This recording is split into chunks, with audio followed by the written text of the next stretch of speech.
Well, hello and welcome back to my booktube channel and welcome to my first ever reading wrap-up video.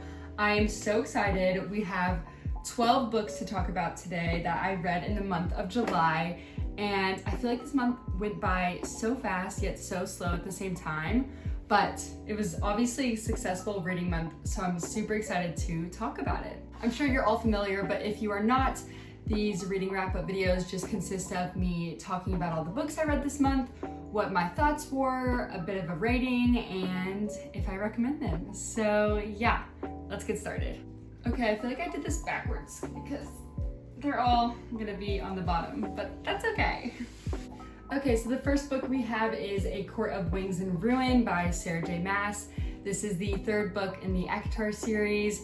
And so honestly, I'm not gonna give you a synopsis because this is a third book in a series. So that would just be a lot of spoilers, but I loved this book.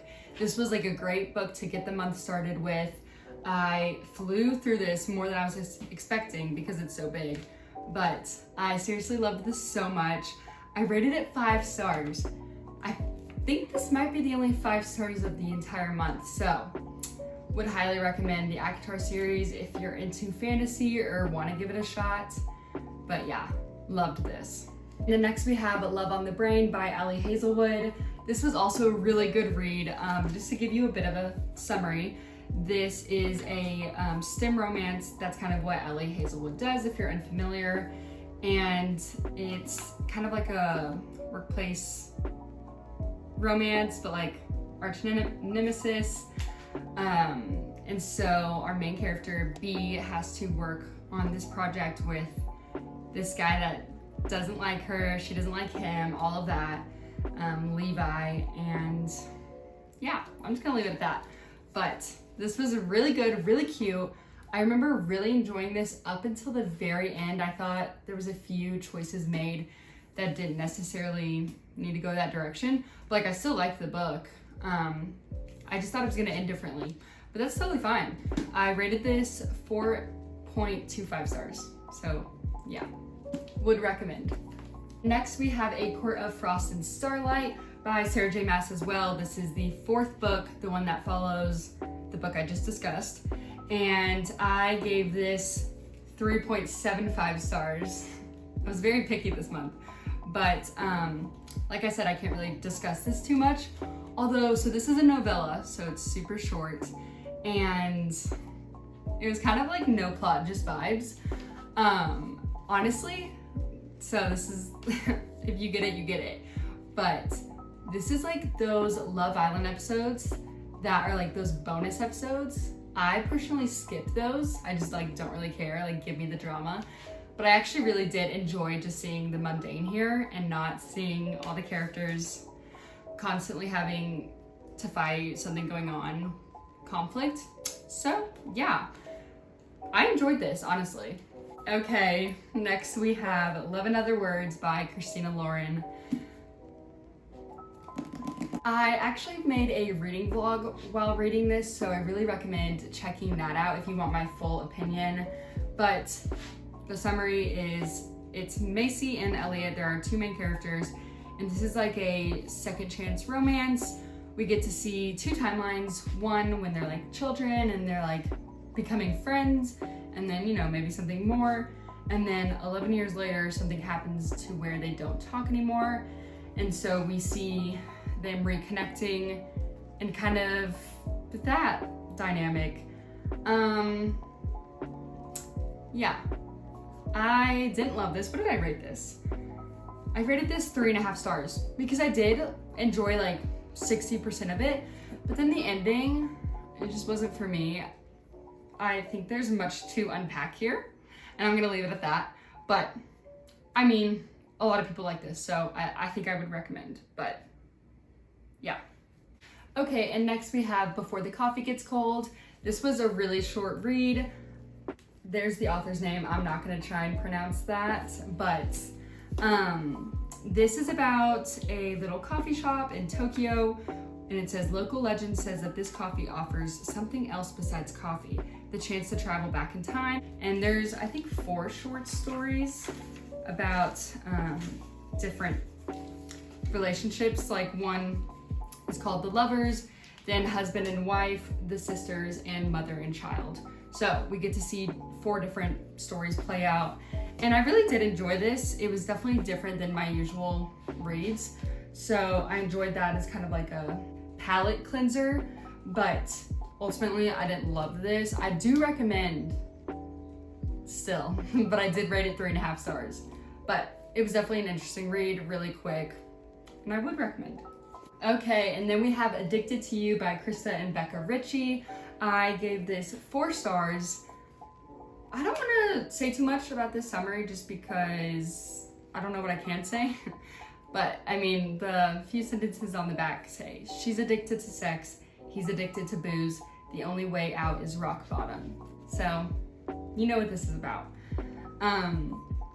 At first I was like, it was also really different from what I read, but the more I got into it, the more these characters felt really real, and I ended up being super interested and I wanted to know their story. And I ended up reading the second book, which we'll get to in a second, in this month. So obviously I was hooked by this first book. And yeah, I would recommend this series. Just look up trigger warnings and whatnot. But yeah, 4 stars. Okay, and then we have Carrie, Soto is Back by Taylor Jenkins Reid. I loved this book so freaking much. Would recommend this. I rated this 4.5 stars, but like, honestly, this could be a 5-star. But I don't think so, because I think I would have gotten that 5-star feeling like everyone talks about here on BookTube. But 4.5 stars, would seriously recommend. I loved this. And I had put it off for so long, and so that's why I think I wasn't going in with, you know, a lot of expectation. I was just like, we'll see how this goes.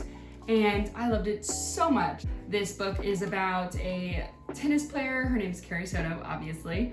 And so at 37 years old, Carrie makes the monumental decision to come out of retirement and be coached by her father for one last year in an attempt to reclaim her record. And so it was so good. Like, it was better than I expected, honestly. Loved the dad and daughter dynamic here. Loved the way it was written, like with the sportcasters, I still don't know.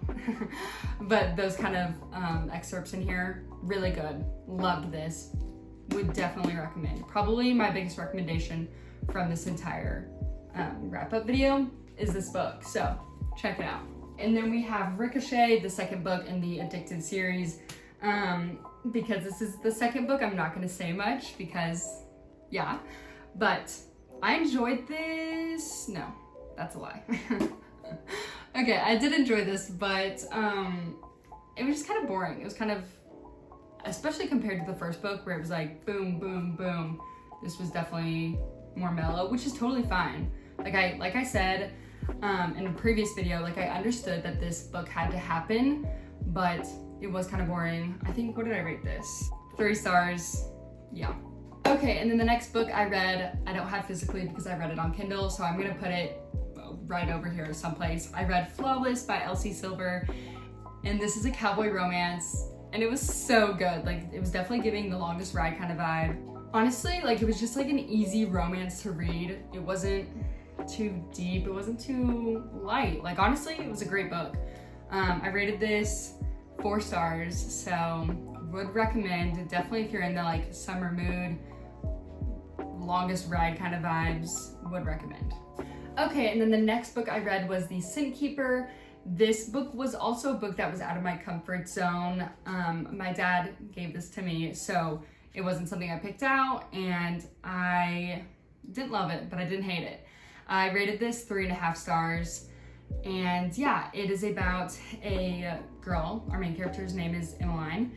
She lives on a remote island with her father, who teaches her about the natural world through her senses. So they're on this remote island doing that, and then stuff happens. She ends up going to the real world and dealing with all of that, going to school, and she kind of gets bullied and has to make a friend and blah, blah, blah. So we see her grow up and just go through this world in a different way. But yeah, not my favorite, but still enjoyable, so yeah. Okay, and then I picked up Daisy Darker by Alice Feeney. This is my first Alice Feeney book, so this was really fun. This is a mystery, as you can tell. I feel like that's very obvious, but I'll read you a bit of the summary. It says, after years of avoiding one another, Daisy Darker's entire family is assembling for Nana's 80th birthday party in Nana's crumbling Gothic house on a tiny tidal island. They're finally back together. The tide comes in, so they'll be cut off from the world. And yeah, trapped on an island where someone is killing them one by one, the Darkers must reckon with their present mystery as well as their past secrets before the tide goes out and all is revealed. And yeah, this was really fun. I haven't read a mystery in a while, so honestly, I feel like I was easily pleased. Like, I was just enjoying this. But then the end wasn't really what I was wanting. I mean, I didn't guess it, so I guess that's good. But I just was kind of disappointed. And that's all I'm gonna say, because that's kind of, that would kind of be a spoiler, so yeah. Oh, I rated this 3.75 stars. So yes, I would recommend this, actually. I'm excited to read more of Alice Feeney's books. Okay, and then lastly, Red, White, and Royal Blue. I literally just finished this like 30 minutes ago. So here we are, a fresh review. I really liked this. I'm so excited for the TV show. It was really long, so I think a TV show will honestly do this really well, not like a movie. But yeah, I thought because it was so long, it was going to be a slow burn, and it was not. So I was a little disappointed by that, but overall, like, I really enjoyed this.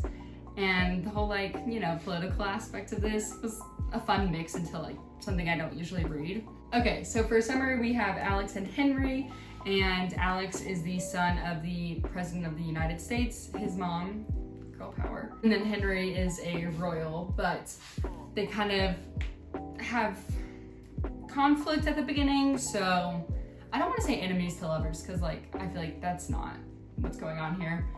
But like, not friends at first, and then they become friends, and obviously more. I mean, I don't think this is a spoiler, but it says it on the back of the book, so I'm gonna assume it's not, but it says, soon Alex finds himself hurtling into a secret romance with a surprisingly unstuffy Henry that could derail the presidential campaign and upend two nations. So that was the aspect that was most intriguing to me, was like at the very end, the presidential campaign. I thought that was really fun. And yeah, there was a lot of really likable characters in here, like the side characters I really liked. So my only complaint here is that it kind of happened fast, like them getting together. And then I wanted an epilogue. I wanted to see, like, you know, however many years later and like see where they were at, but that's fine. I actually haven't thought about my rating yet, but I think 4 stars. I think we're just gonna go 4 stars here. But yes, here are the 12 books I read in the month of July. This was really fun to film, and I had a great month of reading, so yeah. Thank you guys so much for watching. Please leave me a comment below letting me know what good books you read this month, maybe what should I read in August, and I have a really fun video coming up next, so stay tuned for that. I'll see y'all then. Bye.